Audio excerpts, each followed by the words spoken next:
interview with author of The Doctor for Life, Dr. Hope. Good evening. Thank you very much for agreeing to this interview and making it happen. My name is John. Call me Evan. And honestly, I should be thanking you guys for promoting the book. No worries at all. We're a newly established nonprofit organization advocating for doctors, nurses, and all healthcare workers. We're really glad to see an author like you making a voice for the profession. The pleasure's mine. So first question, I understand Evan Hope is a pseudonym, but in reality, you're a fellow GP who worked in remote areas for 6 years, and more recently in suburban practices, managing heavy patient loads. Is that right? You're absolutely right, John. I'm a full-time, boots-on-the-ground GP.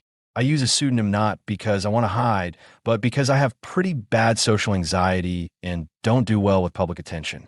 I don't have a big social circle, but I felt compelled to say something for our profession. Look, I may be wrong about some things, and I welcome being corrected by someone who knows better.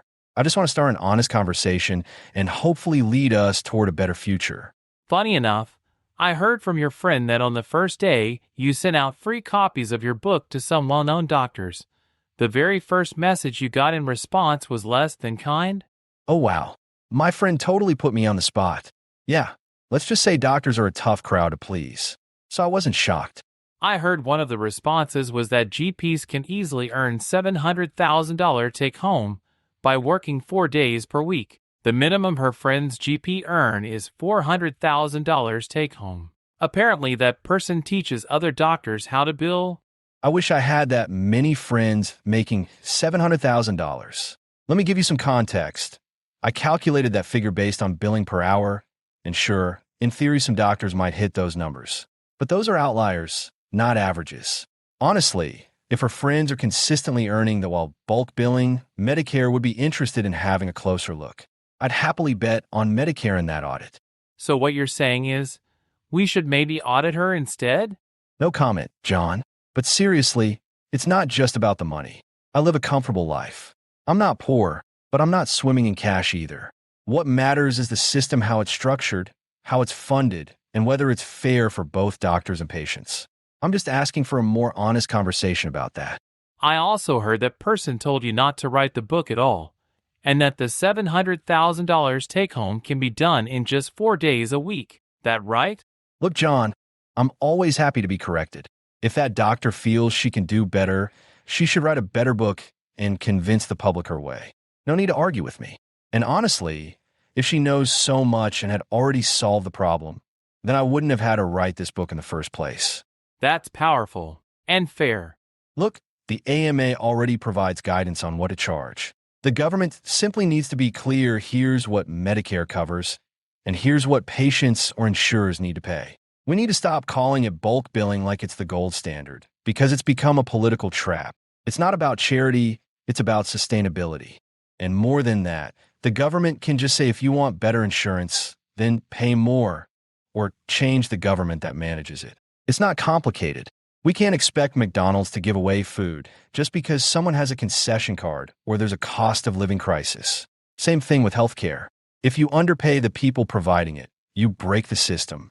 What's your plan now, Evan, after this big release? I assume you haven't slept properly in weeks trying to finish this book, especially with that $400,000 GP salary claim making waves recently. It felt like a fresh stab, didn't it? You guessed it. I haven't slept properly in months, to be honest. The $400,000 thing really lit a fire under me. It wasn't just the number, it was how confidently it was thrown around, as if we're all sitting on piles of cash while quietly drowning in admin, burnout, and moral injury. As for what's next, I'm honestly still figuring that out. I didn't write this book to become some kind of public figure. I just wanted to give voice to the things many of us feel but struggle to say out loud. If the book starts conversations, or helps even one colleague feel seen or understood, then it's worth it. For now, I'll keep doing what I've always done, showing up for my patients, quietly doing the work, and maybe scribbling a few more pages after hours if the inspiration hits. All right, Evan, thank you again. I think it's time you get some rest, or at least go back to your usual life. Yeah, back to full books, referral letters, and fighting with printer trays. Before we finish, Can you share how you actually came up with those figures in the book? Like the income numbers and patient workload? Of course, nothing fancy. I just broke it down using Medicare's own bulk billing rates. For example, a standard consult, level B, in metro areas pays $62.05, including the incentive. Then I deducted 35% for clinic overheads and 12% super from what's left. So a GP keeps about 2% of their gross billing. To take home $400,000 pre-tax, you need to gross around $699,000. But to actually take home $400,000 after tax, you need to bill over $1 million, see more than 16,000 patients a year, and do about 11 consults per hour. That's just not safe or realistic. That's how I came up with the numbers. It's not emotional, it's maths. And that's exactly why this book matters. Thank you, Evan. Thank you, John. And thanks to AMCU for holding space for these conversations.